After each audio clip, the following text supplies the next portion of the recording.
hadir. Baik, bismillahirrahmanirrahim.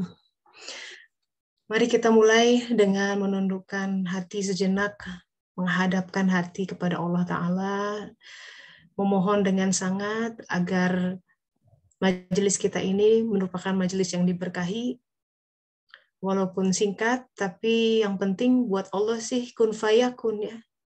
Satu saat aja bisa membuat hati berubah gitu. Karena kita butuh pencerahan dari Allah Ta'ala, kita butuh ingin dibimbing senantiasa, kita butuh agar kita tidak meraba-raba dalam kehidupan, sehingga ketika meninggal nanti, sebuah saat yang pasti akan dihadapi oleh semua orang, kita kemudian terbelalak dan lupa mengerjakan satu hal yang penting.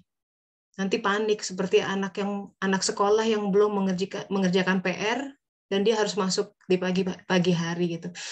Nah, itu salah satu gambaran kengerian yang menghantui saya lah setiap hari.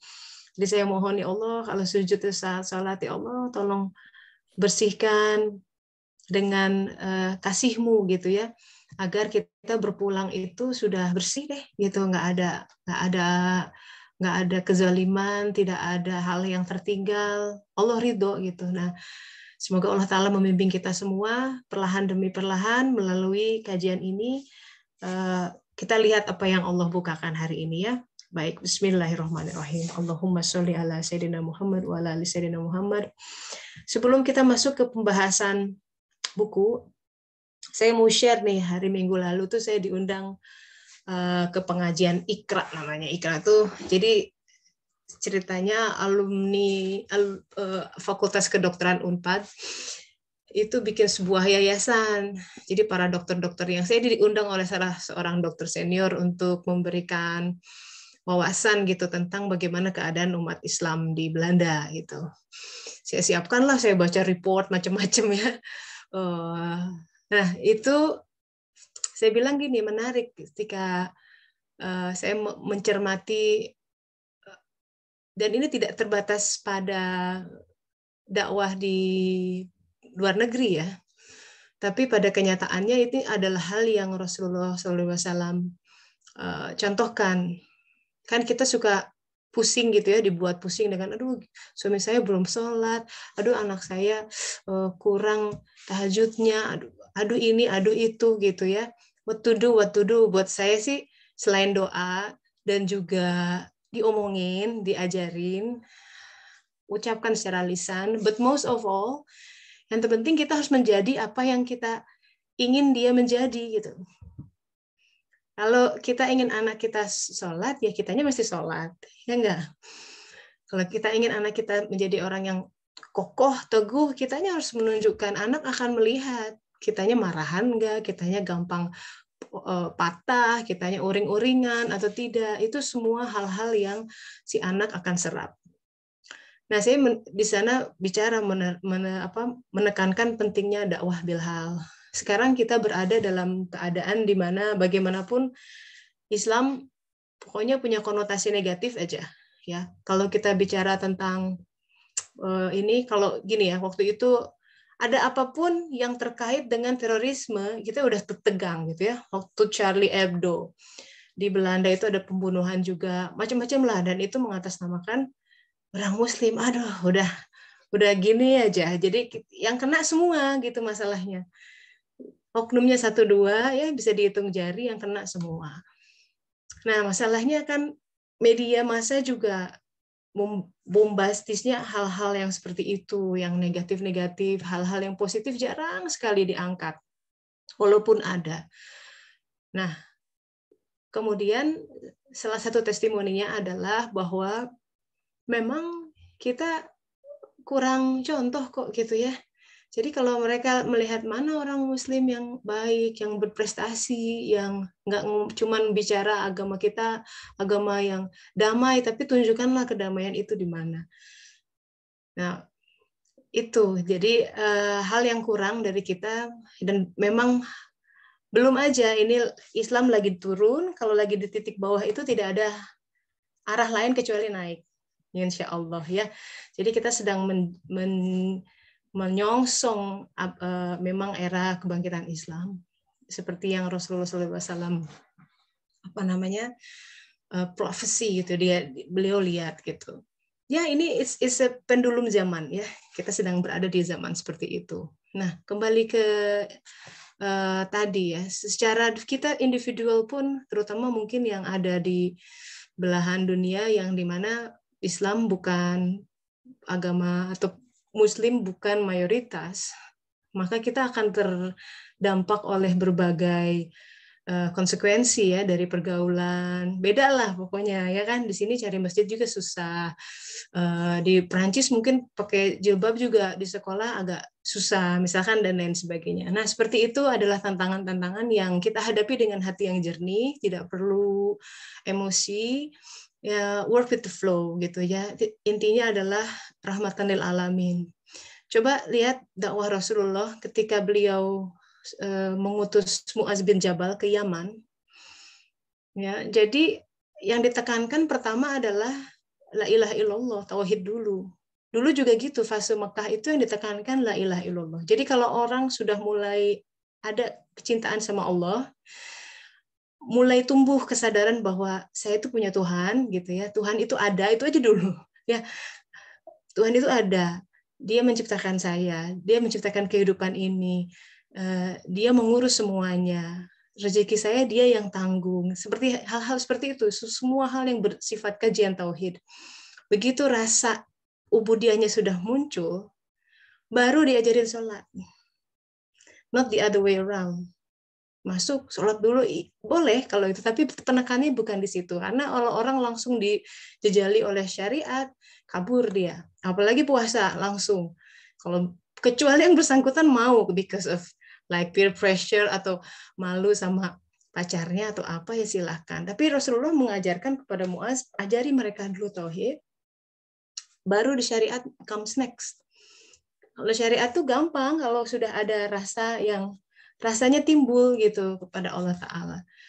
Nah, jadi bicara tentang dakwah bin Hal ya, saya ingat waktu saya wawancara Eric Winkel, itu beliau seorang mu'alaf ya dari Amerika yang menerjemahkan kitab Futuhat Makkiyah sudah 25 tahun ini. Pokoknya hidupnya didedikasikan buat itu. Rezeki dari mana ada sendiri gitu. Dia give up his full-time job as a lecturer di university di Malaysia untuk nerjemahin ini, karena beliau salah seorang anggota tarikat ya, Nur Ashki Jerahi kalau nggak salah, dan mursyidnya bilang udah terjemahin ini. Seperti itu. Nah, bagaimana coba cerita seorang Eric masuk Islam? Itu dia tuh tumbuh di Amerika.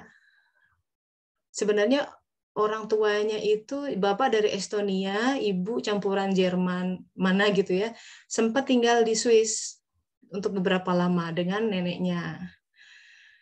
Si Eric ini tumbuh dari awal anaknya agak aneh memang. Agak aneh tuh gini, ya tidak seperti anak-anak lain. Dia lebih cenderung menyendiri. Dari kecil tuh udah mulai pertanyaannya pertanyaan-pertanyaan filosofis gitu. Karena banyak orang tidak mengerti dia cenderung melarikan diri baca buku. Dia bilang, kalau orang lain baca buku 4 biji sebulan, dia bisa sampai 100 or hundreds gitu. Baca. Terus ketika kuliah, itu dia senangnya belajar semua agama. Nggak tahu kenapa katanya, dia tuh punya pergulatan dalam hati bahwa apa yang dia rasakan sebagai kegelisahan ini akan dia dapatkan dalam agama. Tapi dia nggak tahu agama mana. Jadi dia bilang kalau hari Jumat dia ngumpul sama teman-teman Muslim karena habis Jumatan makan-makan. Sabtu ngumpul sama orang-orang Jewish karena Sabat Day makan-makan.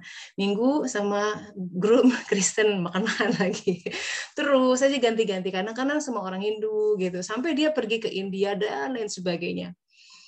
Tapi saya tanya satu hal, Eric, ketika kamu pikir dia bilang he's in trouble ya, dalam waktu kecil tuh apa sih ini, ada kegelisahan, he's feeling off gitu katanya.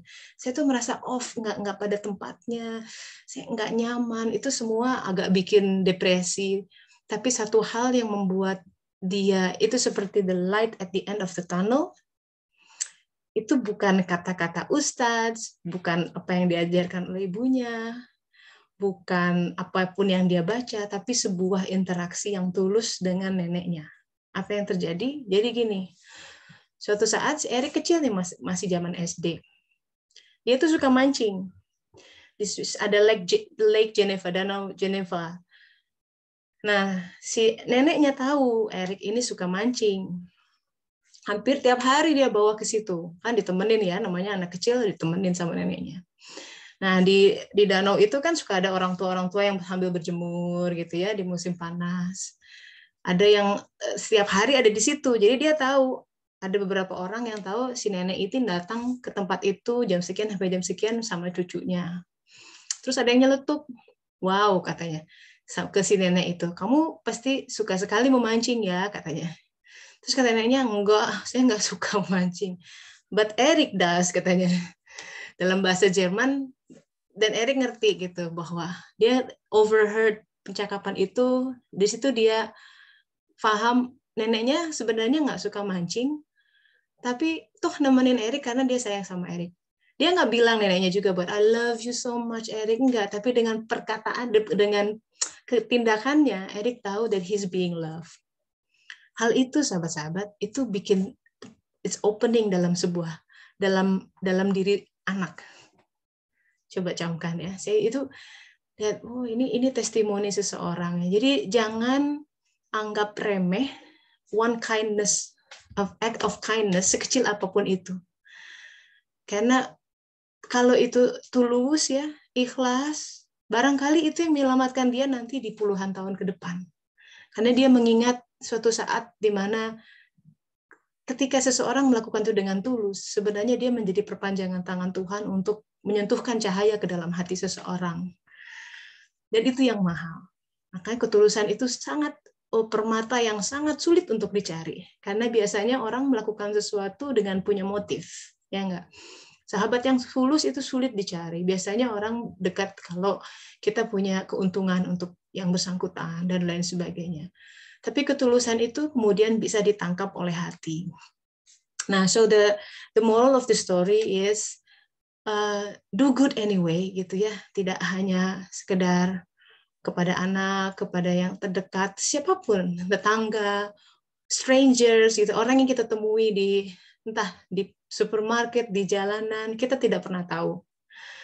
Saya jadi ingat cerita di itu tuh, ada Chicken Soup for the Soul ya, suka rame-rame itu kan ceritanya. Ada satu true story begini, seorang anak SD ini, anak ini nerd ya, dan dia biasa dibully di sekolah gitu. Sedemikian rupa dibully. Suatu hari dia pulang dari sekolah bilang, I want to end my life, saya mau bunuh diri aja. Karena berat, setiap kali ke sekolah dia cuma jadi sasaran empuk, teman-temannya dibully.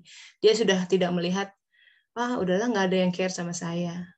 Jadi hari itu dia sudah desain di dalam benaknya berbagai cara untuk bunuh diri. Mau lompat, mau gantung diri, dan lain sebagainya. Udah itu saja yang terjadi dalam melangkah pulangnya. Lagi mikir-mikir cara untuk bunuh diri, on the way home, gitu ya, tiba-tiba bahunya ditepuk. Terus dia lihat, oh itu teman-teman sekolahnya ternyata. Dia out of the blue, si temannya tanya, hey, mau main nggak ke rumahku hari ini? Dia kaget, jarang-jarang nih dia ngajak main.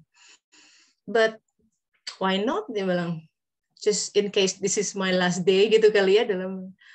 Ternyata dia suka main di sana dan pertemanan itu kemudian memanjang. Singkat cerita, dia tidak jadi bunuh diri. Sekian puluh tahun kemudian dia bercerita memberikan testimoni ini dan ingin berterima kasih sama temannya itu. Dia tidak pernah bilang ini, katanya. Teman saya itu tidak pernah tahu bahwa tepukan dia, ajakan dia ya untuk main hari itu sebenarnya sudah menyelamatkan seseorang, nyawa seseorang. Tuh. Hal-hal seperti itu, sahabat-sahabat. Maksudnya adalah kita boleh belajar agama banyak ya. Sekarang kajian online banyak gitu. Tapi harapannya adalah jangan sampai kajian itu hanya mengendap di dalam pikiran saja. Menjadi wacana-wacana yang menumpuk, tapi tidak teralirkan. Karena berkah suatu ilmu itu kemudian akan terpancar dari akhlak yang muncul. Seberapa berubah. And that's how we change our society gitu. Mulai dari mengubah kita, anak-anak menjadi si mama ada akhlak mulia yang kemudian terpancar dan diserap oleh di sekitar. Karena sebagaimana akhlak mulia, akhlak buruk pun akan diserap. Seperti hadis Rasulullah yang mengatakan hati-hati kalau berkawan gitu ya, kalau berkawan dengan tukang pandai besi dia akan terkena bau bakaran, mungkin terkena percikan apinya gitu. Tapi kalau berkawan dengan tukang minyak wangi dia akan keluar dari toko aja udah bajunya udah harum gitu ya. Itu simbol yang dalam sekali sebenarnya. Apa itu arti minyak wangi gitu ya? Karena itu nanti berkaitan dengan bau nafas orang yang puasa itu lebih wangi dari wangi kasturi, coba bayangkan. Jadi wewangian itu sebuah simbol spiritual yang tinggi. Nah, sebelum kita masuk ke pembahasan buku, saya mau tanya nih, barangkali ada testimoni dari sahabat-sahabat tentang perilaku cinta kasih ini, gitu ya. Sesuatu that touch your personally, gitu. Bisa jadi seperti tadi Eric, dia tuh betul-betul kalau ditanya apa yang membuatmu, kalau boleh gamblang ya, apa yang membuatmu percaya sama Tuhan, neneknya gitu. Neneknya tuh nggak preaching dia hadis, Quran, or whatsoever, bukan Muslim juga gitu ya. Tapi dengan cinta kasih dia lihat ada nih gitu kan. So in your personal experience, siapa itu? Siapa orang yang begitu mengubah kehidupan dengan cintanya yang tulus? Sedemikian rupa hingga itu membuat kita berubah atau menjejak di dalam kehidupan kita. Silakan. Ya, ini siapa nih? Ask. Ya, silakan. Siapa nih, Mbak? ASK. Silakan, boleh di-unmute. Iya. Waalaikumsalam warahmatullahi wabarakatuh. Sama Mbak siapa? Maaf, belum diganti Ririn. Iya. Siapa? Bentar, Ririn, Teh Ririn. Oh, Teh Ririn. Iya, silakan. Iya, lupa belum diganti namanya. Ngomongin yang tadi. Kalau bentar Teh. Riri itu berasa banget ketika Mama sih Teh. Mama. Mama masih ada? Mama. Kenapa? What's your story sama Mama? Sorry, putus-putus. Iya. Oh ya. Jadi gini sih Teh ceritanya. Waktu Ririn zaman SMA ya, Ririn kan anak inilah bisa dibilang TV segitu Aktivis. ceritanya anak-anak di sekitar jamaah gitu kan. Nah tapi ya gitu kan, maksudnya baru mau belajar terus yang gimana sih, terus ini banget gitu loh Teh girohnya kan. Tapi keluarga tuh kan nggak berlatar dari keluarga Islam. Jadi kita emang udah ngerasa kayak yang bener banget. Aduh, paling inget zaman dulu tuh kayak, aduh ya Allah merasa bersalah banget sama orang tua. Kadang-kadang suka sok tahu gitu kan Teh. Kayak gitu sampai kuliah, sampai ya Allah, maksudnya aku tuh udah berusaha kayak gini ya, pengen belajar Islam kayak gini, tapi tuh kayak nggak didukung gitu loh keluarga, mama juga enggak gitu. Bahkan kan zaman dulu ada sempet yang kayak apa sih, zaman SMA tuh di Indonesia teroris itu ininya apa, kakak-kakaknya tuh teroris gitu kan dulu, kayak Iya, ya sampai amat ya zaman dulu diawasi oleh sempet rame. Intel. Sebentar, orang tua non Muslim. Dua-duanya non Muslim. Enggak, Muslim, cuman cuma enggak Muslim. Cuman Cuma nggak mendalami nah, agama. mama Iya, itu iya. emang nah mama itu emang latar orang tuanya non Muslim dulunya gitu, Mbah gitu kan. Belajarnya maksudnya Islam tapi belajarnya di sekolah Kristen gitu. Jadi emang gak pernah apa sih, ada pelajaran ngaji lah gitu di keluarga.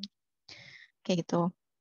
Nah, cuma kalau bapak mah malahan keluarganya Islam gitu, biasa ngaji, jadi nggak pernah ngelarang gitu malahan. Tapi kalau mama tuh ternyata kadang suka ngelarang tuh khawatir hal itu teh gitu waktu zaman SMA tuh kayak gitu sampai kayak sempat kesel banget gitu teh, ya Allah kenapa sih kayak susah banget pengen kayak gini aja gitu kan. Sebenarnya ketika ngeliat mama orang tua yang lain gitu, ibu yang lain tuh kayak ngedukung banget anaknya, bahkan untuk disuruh-suruh gitu kan ikut kegiatan keislaman. Sampai akhirnya yang kemarin apa namanya ayah nggak ada tuh ya, itu sebelumnya mama emang lagi apa giat-giatnya gitu teh belajar, sempet apa ikutan ini juga dengerin teh Tesa gitu kajian, tapi nggak ikutan misalkan kita nyetel kenceng gitu ya suara, kadang suka ngedengerin gitu kan. Dan sebelum bapak nggak ada tuh di tahun 2020, nah setelah bapak nggak ada 2021 awal kemarin bener-bener yang langsung kayak berubah yang 180 derajat gitu teh, yang sampai setiap hari tuh subuh-subuh pasti baca Quran terus sekarang. Jadi kayak ngerasa apa ya, ya Allah malu banget gitu loh. Dulu tuh apa namanya sampai berprasangka kan kayak gitu ke mama gitu. Ternyata eh, sekarang dengan apa sih namanya, dengan mama yang benar-benar udah berubah kayak gitu, lebih mendekat lagi sama Allah tuh, suasana rumah juga jadi berubah gitu teh. Bener-bener tadi kita dulu namanya Rin kan latarnya kan emang militer ya dulu, pas ada bapak juga tuh bener-bener yang teriak-teriakan yang sampai yang ngomongnya kencang gitu gitulah, itu kayak hal Mama yang itu. apa ya, bikin diri pusing gitu loh dulu teh. Oke, iya Kalau iya, misalkan ngerti. sekarang, Sekarang kalau berubah. misalkan anak-anak yang ngelakuin kesalahan jadi kayak Hmm. mama tuh kayak berusaha untuk ya mengendalikan dirinya gitu kan, kadang istighfar jadi sampai Hmm. kita sendiri gak enak gitu loh teh gitu. Beda kan Iya kalau dulu iya. kalau misalnya ibu-ibu kan biasa kalau marah kan langsung ya ngomelin tuh kayak jadi kayak gitu, ah deh kita jadi Hmm. salah apa ya. Yang kayak gitu bener-bener yang aduh. Jadi sekarang mama sudah berubah Sekarang gitu. oh, nah sama Semenjak teteh papa meninggal, banget. itu Oh, titiknya. jadi jadi Hmm. ternyata ya memang bener ada gitu. Ayah Apa itu memang benar ada? gitu sih teh. Gimana maksudnya, Mbak? Putus-putus ya. Ya maksudnya Heeh. kan kayak nggak pernah menyangka, bukan nggak pernah menyangka sih secepat ini gitu loh teh, maksudnya takdir Allah tuh kita nggak pernah nyangka bapak tuh yang sakit lama, tapi tiba-tiba gitu kan kalau emang Allah mau ngambil tuh ya diambil. Hmm. Hmm, hmm, hmm, hmm. Terus Terus bagaimana kayak dampaknya sama Mbak Ririn?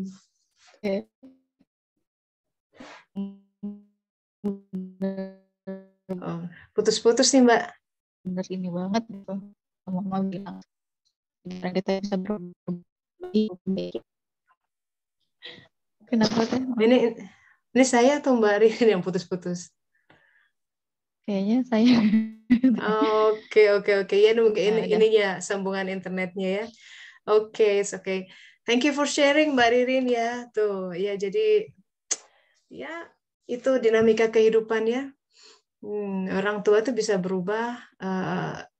Nah, itu ya. Jadi don't give up, never never give up gitu. Kita punya punya jangan selalu gini, udahlah dia mah nggak bisa berubah, nggak boleh itu sampai keluar kata-kata itu seolah-olah Tuhan itu tidak kuasa. Of course dia bisa gitu, cuma masalahnya ketika Allah belum mengizinkan, kenapa di situ. Jadi mungkin ada hal yang harus diputarkan dulu gitu, ada hal yang harus kita selami, pelajari gitu. Ya, Teh Yani nih mungkin mau berbagi juga, silahkan, sudah angkat tangan. Ya, bismillahirrahmanirrahim. Assalamualaikum, Damang teh. Waalaikumsalam warahmatullahi wabarakatuh. Alhamdulillah. Alhamdulillah. Sehat ya, Teh ya? Alhamdulillah sehat. Ya. Untuk tidak membuat drama. Nah, alhamdulillah. Bangga. Sangat menarik ini cerita tentang Eric Winkle ini. Karena memang saya mengalami hal yang serupa. Oh iya, nenek ya. Ya banyak Dekat memang banget sama almarhumah, ya Masya Allah. apa namanya sejak kecil kan memang sama beliau. Iya, jadi neneknya Teh Yan baru berpulang ke rahmatullah ya beberapa waktu lalu, jadi masih berduka cita ini masih dekat ya. Mangga, it's okay, take your time. Gemeter. Iya, ya namanya orang yang sangat kita kasihi ya. It's shattered us gitu. Kita harus bisa memproses dengan baik, jangan dinumb. You have to feel that grief is part of life gitu. Duka cita itu bagian dari kehidupan. And it's very okay to cry. Ada satu poin Teh, entah kenapa kayaknya kalau seorang nenek itu lebih calm gitu ya daripada ibu kandung atau gimana. Itu yang saya rasakan. Mungkin karena sudah lebih mature, sudah mengalami proses membesarkan anak-anak dan segala macam, jadi sikap beliau itu lebih tenang gitu. Yeah. Dan itu merambat ke saya gitu. Jadi sampai besar sampai usia dewasa itu setergoncangnya apapun saya kalau udah udah di samping beliau tenang aja gitu.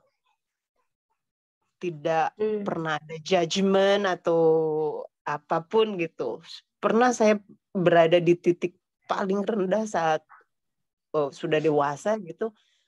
Pertama yang saya cari bukan Allah, bukan apa, tapi beliau yang saya cari gitu. Yeah. Cuma seperti biasa beliau sedang duduk di sajadah kesukaannya gitu. Saya cuman ngebaringin kepala di pangkuannya. Saya bilang sambil nangis, Nin, saya capek gitu, cuman gitu aja. Dia cuman elus kepala saya. Yuk kita zikir yuk. Enggak nanya, enggak apa, cuman nenangin aja gitu. Kalau orang tua kan mungkin dia masih masih banyak beban gitu ya, harus biaya sekolah segala macam gitu. Jadi lebih lebih banyak tuntutan gitu daripada nenek gitu. Yang paling membekas di saya itu yaitu tenang gitu, pembawaannya tenang. Karena bisa dibilang kan kalau sepupu-sepupu saya itu kalau ada kumpul keluarga kan kemana-mana sama orang tuanya. Kalau saya kan diaping sama nenek gitu. Ya. Jadi kadang suka iri kalau mau jajan mau apa kan sepupu-sepupu tinggal minta ya sama orang tuanya. Kalau saya tuh cuman diem aja gitu. Cuman nenek saya tuh sampai ini bungsunya Nin gitu. In other ways she want to say you are like my youngest child. So kalau mau apa don't hesitate, just ask. Dan yang saya amaze itu sampai saya dewasa itu nggak berubah gitu, nggak berubah. Pembawaannya yang ceria, suka bercanda, tapi tenang. Nah itu yang bikin saya takjub gitu, kok bisa ya? Karena saya lihat gitu guncangan-guncangan dalam kehidupan karena saya tinggal sama beliau waktu kakek meninggal. Terus banyaklah pernah rumah kemalingan segala macam gitu. Beliau tuh nangis tapi cuman 5 menit habis itu udah selesai gitu. Habis itu dia kuat lagi gitu. Alhamdulillah. Jadi beliau tuh tegar ya, tanpa harus bilang, iya Nian kamu mesti kuat. Iya. Tapi ketegaran beliau tuh udah jadi inspiring banget buat cucunya gitu. Iya. Terus kalau pas Teteh pindah tuh hijrah ke Prancis masih kontak? Oh iya masih. Kalau telepon mama pun mungkin beliau sedikit cemburu ya mama. Kalau telepon mama pun yang pertama saya tanya itu Nin gimana gitu. Karena kan memang tinggalnya nggak jauh sebenarnya kan, cuman seberang-seberangan gitu. Oh iya, apa namanya? Terus terakhir nelfon itu apa namanya? Kan sudah gampang lupa beliau kan, Nin itu apa namanya? Saya bicara apa, 5 menit kemudian dia lupa. Tadi ngobrolin apa ya kita, kayak gitu. Iya. Saya So, di situ udah mulai apa namanya? Udah mulai curiga khawatir. gitu. Udah mulai Pikun khawatir itu ya, udah mulai. Padahal terakhir ketemu tahun 2019 itu masih normal aja gitu. Terus saya bilang, Nin, apa namanya, yang kuat ya, harus ketemu dulu sama saya gitu, maksud saya tuh. Karena Nin juga udah sadar, kayak apa namanya, udah menyadari gitu kan, umurnya sudah nggak muda lagi. Jadi kalau apa namanya, kalau ada pembicaraan, masih mudah-mudahan masih ada umur ya gitu, masih ada rezeki umur ketemu lagi. Umur berapa beliau kemarin berpulang teh? Udah hampir 90 teh. Masya Allah, ya. Hampir 90. Tapi saya ngerasa apa ya, karena terakhir ketemu itu masih sehat-sehat aja. Jadi karena kan saya ada buyut meninggalnya itu lebih di usia lebih dari 100 gitu. Jadi saya memang turunan bisa kayak Uyut banyak ya. gitu. Iya. Mudah-mudahan kayak Uyut gitu, masih punya cicit yang banyak gitu kan. Tapi ya takdirnya sudah kemarin berpulang. Iya. Itu alhamdulillahnya sih setelah beliau pulang, teh apa yang paling dirindukan dari sosok Nin? Waktu di rumah sakit, waktu saya sakit di sini pun kan yang saya cari kan beliau teh. Saya bilang, tapi saya nggak mau nelpon beliau, takut khawatir gitu. Jadi saya bilang ke mama, minta doanya aja, tapi jangan bilangin sakit. Takutnya jadi kepikiran gitu kan. Jadi yang paling kangen itu ya itu teh, kalau lagi sakit dibacain surat Yasin sambil dielus-elus kepala gitu. Sampai saya besar itu selalu begitu kalau lagi sakit. Dibacain surat Yasin? Iya. Lumayan 10 menitan bacanya. Iya, karena kan memang Nin itu setelah apa namanya, sepanjang yang saya ingat setelah saya besar gitu ya, pagi-pagi itu setelah selesai sholat duha ke kebun di belakang rumah, sambil bersihin makamnya almarhum kakek segala macam gitu. Beberapa menit sebelum duhur, setengah jam sebelum duhur itu udah harus ada di rumah, udah mandi dan duduk di tempat salat gitu, di sajadah. Ya. Itu terus begitu, habis setelah bada zuhur itu makan sebentar, habis itu begitu azan asar langsung itulah. Jadi begitu aja siklusnya gitu. Dari sholat ke sholat ya. Iya, dari sholat ke sholat. Jadi di antara selalu di atas sejadahnya nih. Jadi kegiatan utama itu sholat, in between itu hanya complementary. Nah, iya itu.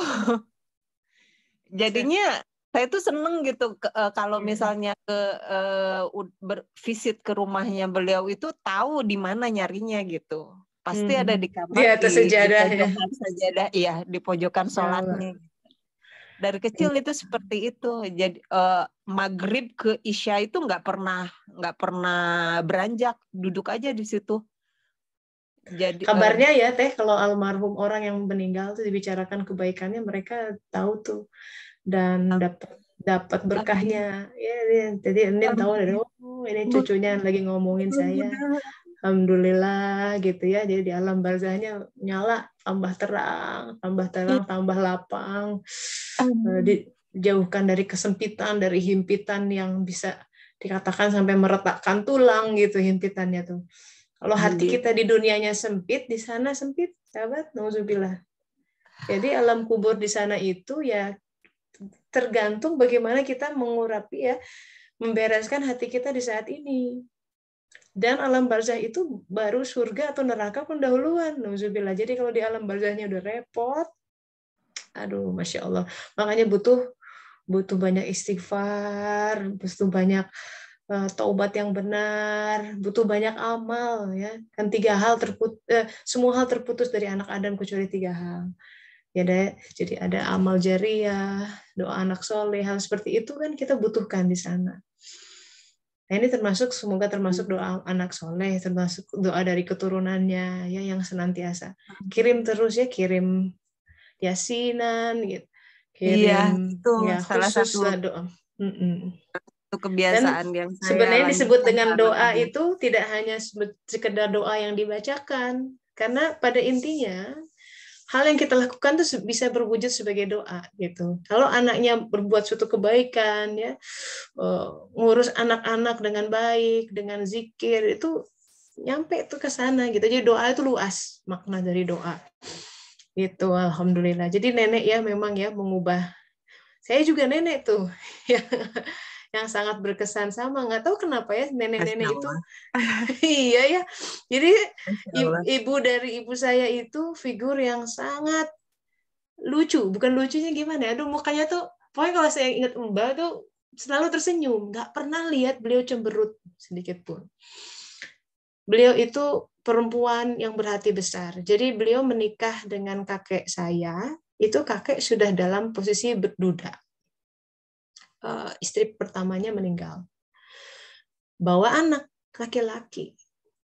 Dalam testimoni Pak D saya yang anak laki-laki, Pak, kan saya panggil Pak D karena half ya anaknya kakek saya juga kan.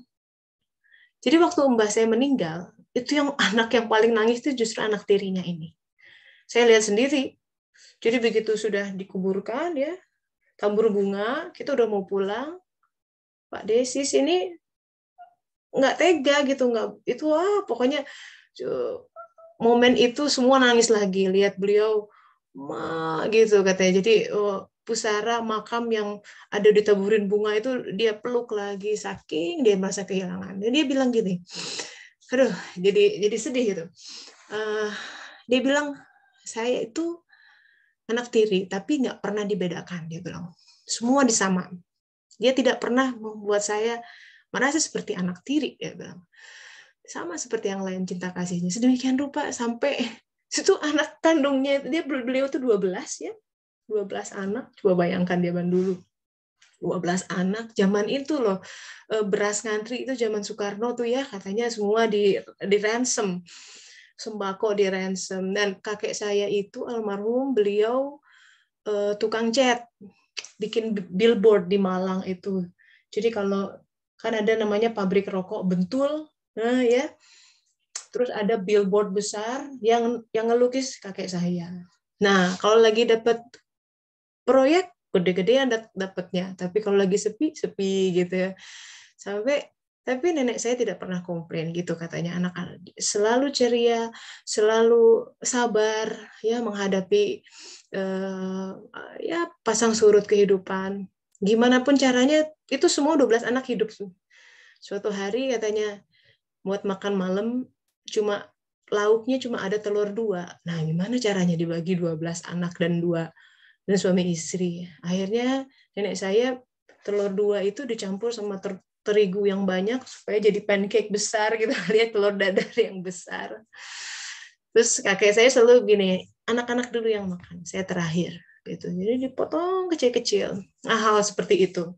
Saya juga ingat kalau mbah saya itu beliau kan udah banyak ubannya tuh. Saking ingin nyenengin cucunya ya. Ayo ambilin uban. Satu uban tuh 5 perak. Wah, saya udah ngumpulin 100. Udah dapat satu uang kertas 500 rupiah tuh. Aduh, yeay. Itu cara mbah saya mendidik. Harus kerja keras dulu. Udah dapat deh uang. So, ya indah ya. Ini baru 3 cerita nih. Bagaimana ketulusan seseorang, cinta kasih itu bisa mengubah. Waktunya nggak banyak, kita cuma punya 14 menit. Nanti sisanya boleh cerita minggu depan ya. Karena kita harus lihat buku ini nih, menarik sekali. Can you see the screen ini, Secret of Secrets? Saya scroll down, kelihatan nggak? Ya, Kelihatan teh. Nah, Bisa kan? saya belum masuk introduction ya, tapi forward-nya aja udah mencengangkan. Ini kata pengantarnya itu dibuat oleh Syed Ali Ashraf, jadi Director General the Islamic Academy di Cambridge. ayat ini luar biasa. Mari kita buka surat Al-Baqarah ayat 30, 31, 34. Ini tentang penciptaan ya Adam alaihissalam. Jadi ketika Allah Ta'ala menciptakan Adam alaihissalam, dikatakan bahwa akan, coba dibuka yuk terjemahannya. Karena ini dipotong-potong ayatnya. Silakan. Ada yang mau baca? Sudah ada yang buka belum? Al-Baqarah surat 31 sampai 34.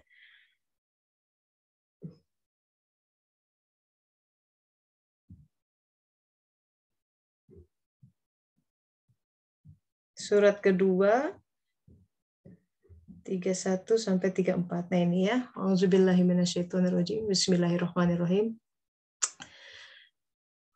Wa 'allama Adamal asma'a kullaha, dan dia ajarkan kepada Adam asma'a kullaha, nama-nama semuanya. Asma'a kullaha. Ini suka terjemahnya nama-nama dalam kurung benda semuanya. Ini agak misleading. Asma'u kullaha itu sejauh yang saya pahami ya dari guru saya, itu tidak, Allah bukan mengajari ini botol, ini pohon. Bukan hanya sekedar itu. Kalau gitu mah malaikat-malaikat juga udah tahu ya. Tapi asma'u kullaha itu menyangkut kedalaman asma Allah yang ada di dalam setiap objek-objek ciptaan. Sedemikian rupa sampai malaikat, wow gitu ya. Adam alaihissalam punya ilmu yang demikian dalam. Kemudian dia perlihatkan kepada para malaikat, sebutkan kepadaku nama semua itu, nama-nama itu jika kamu yang benar. Innakum tusadiqin gitu. Jadi mereka ketika Anda menimbulkan itu, mereka menjawab, Maha suci Engkau, tidak ada yang kami ketahui selain apa yang telah Engkau ajarkan kepada kami. Ini menunjukkan ada hal-hal yang malaikat tidak ketahui, Adam alaihissalam ketahui. Kemudian di ayat 33 dia berfirman, wahai Adam, beritahukanlah kepada mereka nama-nama itu. Setelah Adam menyebutkan nama-namanya, dia berfirman, bukankah telah aku katakan kepadamu bahwa aku mengetahui rahasia langit dan bumi, dan aku mengetahui apa yang kamu nyatakan dan apa yang kamu sembunyikan. Di sini kemudian diperintahkan para malaikat untuk bersujud kepada Adam.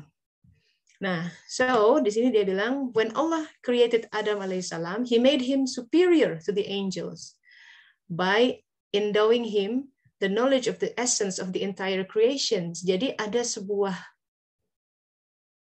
pengetahuan esensial tentang ciptaan. Bukan sekedar bisa menyebut nama-nama ini Mars, ini batu, dan lain sebagainya. Nah, esensi ini yang sebenarnya kita cari dalam kajian suluk. Bahwa setiap manusia punya potensi untuk menguak esensi kehidupannya masing-masing. Ya, kita lanjutkan dua paragraf ini aja udah dalam sekali. The names taught to Adam alaihissalam were Allah's attributes and qualities. Each special divine quality involved in the creation of an object is manifested in that object. When Adam received the names, all these qualities were implanted within his being, and through them he understood the whole universe. Allah then set him within the world to serve as his vicegerent. Jadi ketika nama-nama itu diterima, itu berkaitan dengan fungsi dia sebagai khalifah fil ard. Nah, ini jadi wah ini sebenarnya dalam ya, tapi tentang kekhalifahan ini yang saya pahami adalah dalam hal penguasaan diri sebenarnya dan kehidupannya. Jadi orang ketika bicara khalifah ya kita harus menguasai diri kita dulu sebelum kita keluar. Menguasai diri harus take over dari hawa nafsu. Si jiwa harus bertahta di dalam diri. Nah, kita harus bercermin yang menguasai diri dari saat ke saat itu siapa yang lebih dominan. Apakah hawa nafsu kita atau syahwat kita? Siapa yang mengendalikan kita sih? Nah, suluk itu membawa kita untuk merenung tuh. Ketika saya mengambil keputusan A, B, C, merespon A, B, C, itu yang merespon siapa? Apakah hawa nafsu kita, masa lalu kita, ketakutan kita, ambisi kita, dan lain sebagainya. Nah, di sini dikatakan keturunan Adam alaihissalam inherit this endowment. Kita semua mewarisi potensial ini yang satu sama lain sangat berbeda. Jadi potensi pemberian Allah kepada setiap orang berbeda-beda karena benihnya juga beda. Makanya nanti dikatakan Allah itu akan diseru Rob, setiap orang itu mengenal Rob berbeda-beda gitu dengan kadarnya masing-masing. Makanya rezeki orang berbeda-beda karena takdir hidupnya berbeda-beda. Ya, Mbak Dewi rezekinya ketemu jodoh ternyata di Eropa, misalkan ya, ternyata itu adalah takdirmu ya misalkan. Nah itu. Nah, hal ini katanya is illustrated in surah Al-Kahfi by different roles played by Moses, the embodiment of moral righteousness, and Khidir alaihissalam, the demonstrator of mystical insight. Tapi semua ini adalah sebuah manifestasi dari Muhammad SAW. Nah, ini penting nih. It is necessary for each individual to understand the nature and range of his potential gift. Gitu. Ini penting, bahwa setiap kita itu gifted. Saya ulang ya, setiap kita itu gifted. Nggak ada manusia yang tidak punya potensi atau keunggulan dari Allah Ta'ala. Semua di matanya adalah KW1, adalah unggul. Tapi kemudian society membuat definisi unggul menjadi sangat terbatas. Itu yang dikatakan dari mulai edukasi, sistem edukasi kita sudah diseragamkan semua. Semua sistem nilai, hal-hal yang bersifat halus ya seperti soft skill itu tidak diberi nilai. Misalkan anak itu matematikanya biasa aja nilainya, bahasa biasa, geografi biasa, tapi kemampuan empatinya tinggi misalkan, atau kemampuan motoriknya tajam banget. Tidak semua orang bisa jadi Lionel Messi, bener nggak? Tidak semua orang bisa jadi chef kayak Gordon Ramsay. Tapi setiap orang akan sangat mencuat. Mencuat tuh gini ya, tidak hanya sekedar kalau masalah kita sudah ada di bidangnya, kalau masalah rezeki itu mengikuti. Makanya nggak mungkin sengsara lah orang itu gitu. Kalau masalah lebih dan kurang itu relatif ya, tapi nggak mungkin orang itu sengsara sampai harus di bawah jembatan hidupnya gitu. Nggak akan tercukupi dengan hal di mana dia menjejak. But most of all, ketika seseorang sudah mengerjakan sesuatu yang memang bidangnya, di situ pengetahuannya tentang Sang Rob akan banyak terbuka. Sedemikian aneh gitu. Mau dia seorang tukang roti, ya, tukang jahit, ya, semua benang-benang tuh jadi bunyi gitu aneh karena dia sangat menjiwai apa yang dia lakukan. And that is golden gitu. Saya share kemarin quote dari Beethoven ya. Dia bilang tentang kalau seorang pianis salah memainkan key gitu, agak false sedikit, itu nggak apa-apa. Gitu. Tapi kalau seorang musisi nggak main lagu dengan sebuah penjiwaan, hanya lihat note, mirip sih, tapi beda tuh. Orang yang main dengan penjiwaan, cara dia ya menggerakkan jari jemarinya sampai gitu. Kalau di konser tuh kan lihat orang sampai menjiwai, beda kenanya. Walaupun bunyinya buat orang awam mungkin agak sama gitu, tapi penjiwaan itu yang membuat semuanya berubah. So pesannya di hari ini adalah jiwai apapun yang kita lakukan. Tuh ya. Anda ngurus anak, sedang menanti pekerjaan apapun, jiwai itu. Jangan selalu lihat hasil secara fisik, ya. Jangan selalu lihat, oh aku tidak dihargai oleh yang lain atau tidak di-recognize. Nggak perlu. It's just between us and God. Lakukan itu dengan sebuah kesadaran bahwa in each and every second dia selalu melihat kita dan kita mempersembahkan itu untuk dia. Sekedar ini nih meja makan mau disiapin sama kita ya kan, dilap dulu sebelum makan malam. Aduh itu nikmati. setiap pas ngambil sabunnya ya semuanya dilap gitu. Ya, apalagi ngurus anak yang masih kecil misalkan atau orang tua yang sedang sakit, wherever you are, dalam kondisi apapun kita, dalam sebuah baik itu kenyamanan atau ketidaknyamanan, baik itu kelapangan atau kesempitan.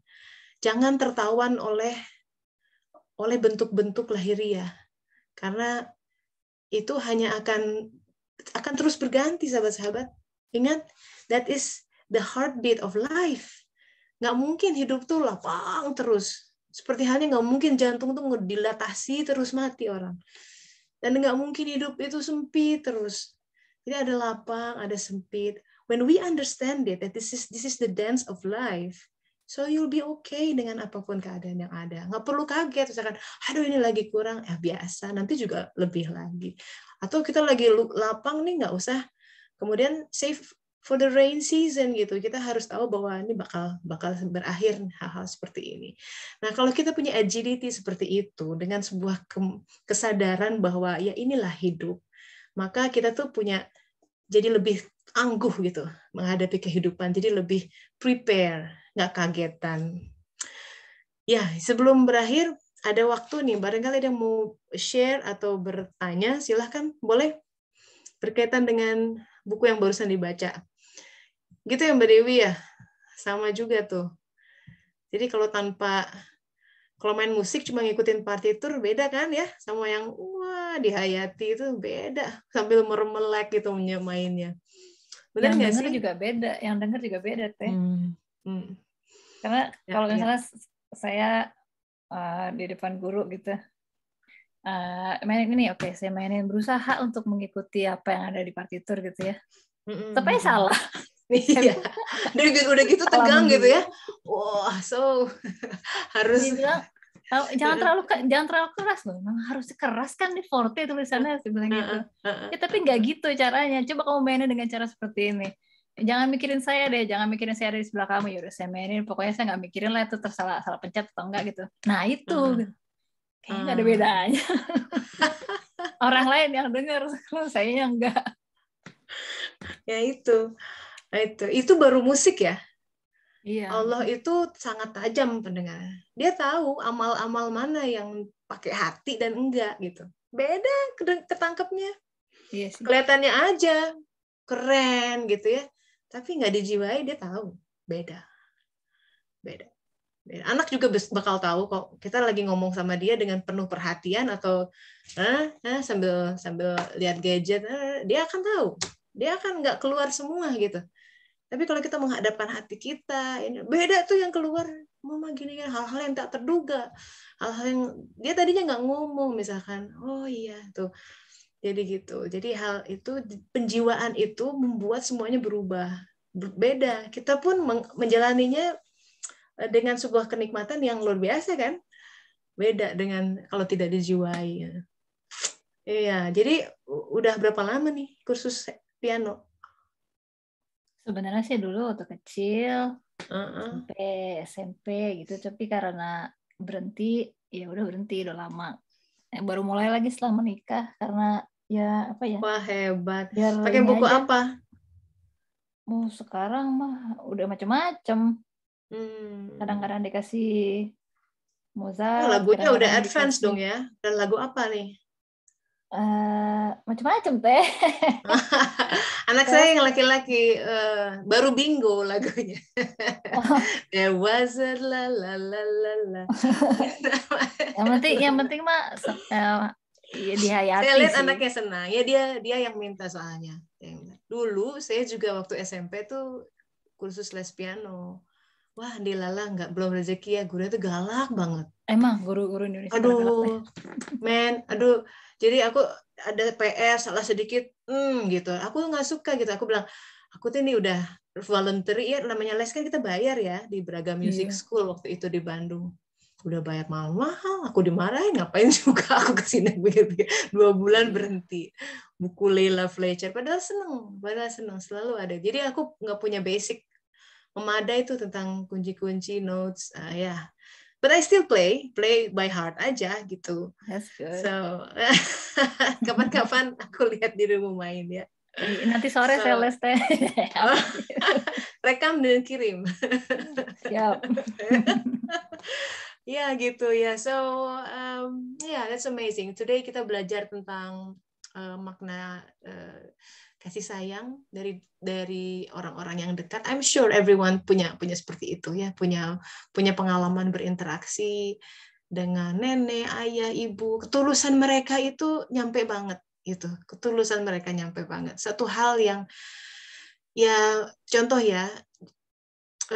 Jadi ketulusan itu tuh justru timbul di saat-saat genting, misalkan ya kayak gini ya, orang tua saya termasuk orang yang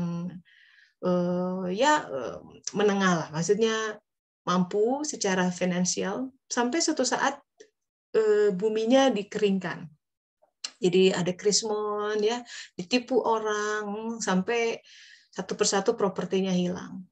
Jadi ketika saya waktu itu SMA kelas 3 mau lagi sibuk PTN tuh bimbel ya sore gitu, itu dalam kondisi ekonomi orang tua lagi jatuh tuh.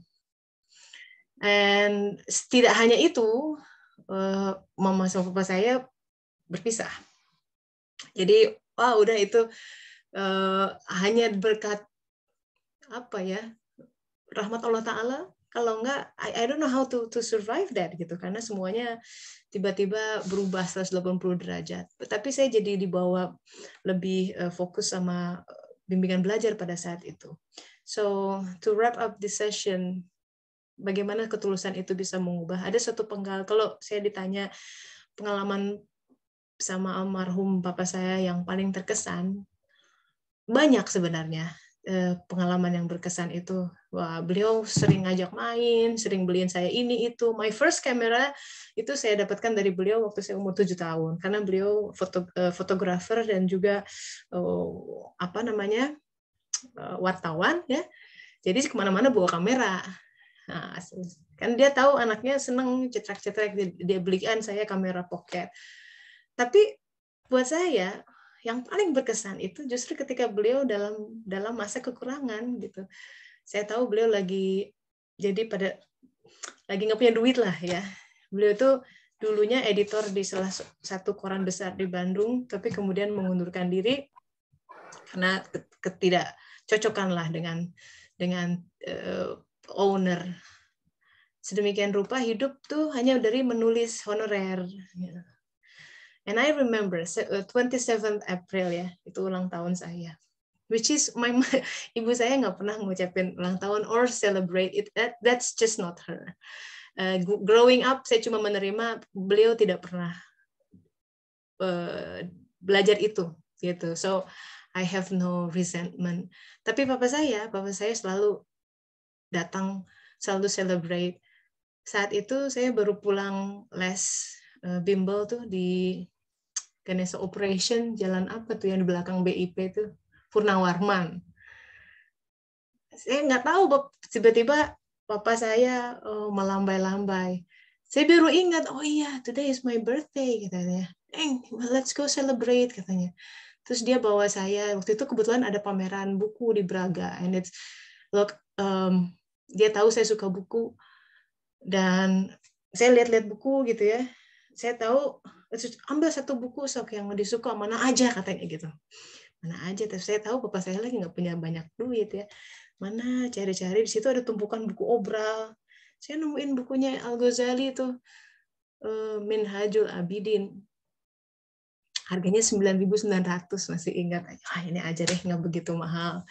And then kita makan di pinggir jalan, ada warung-warung di jajanan, dan setelah itu kita berpisah, beliau naik angkutan umum pulang ke rumahnya dan saya harus pulang. That's it, sahabat-sahabat. It's not fancy, nggak di restoran seperti biasa kita dulu waktu papa saya masih berjaya gitu ya, biasa ke restoran tiap minggu. Tapi ini bukan di restoran, tidak, hadiahnya juga bukan nggak mahal, tapi perhatiannya. Saya pikir ketulusan itu yang kemudian Kalau saya mengingat lagi, mana yang paling berkesan pengalaman dengan beliau, nggak tahu kenapa, selalu itu. Selalu yang itu. So, if you want to carve, ya kita mau meninggalkan legacy sama anak-anak kita, sama pasangan kita, sama orang tua kita, tetangga, siapapun yang kita sentuh dalam kehidupan ini, tinggalkan jejak-jejak ketulusan dimanapun itu.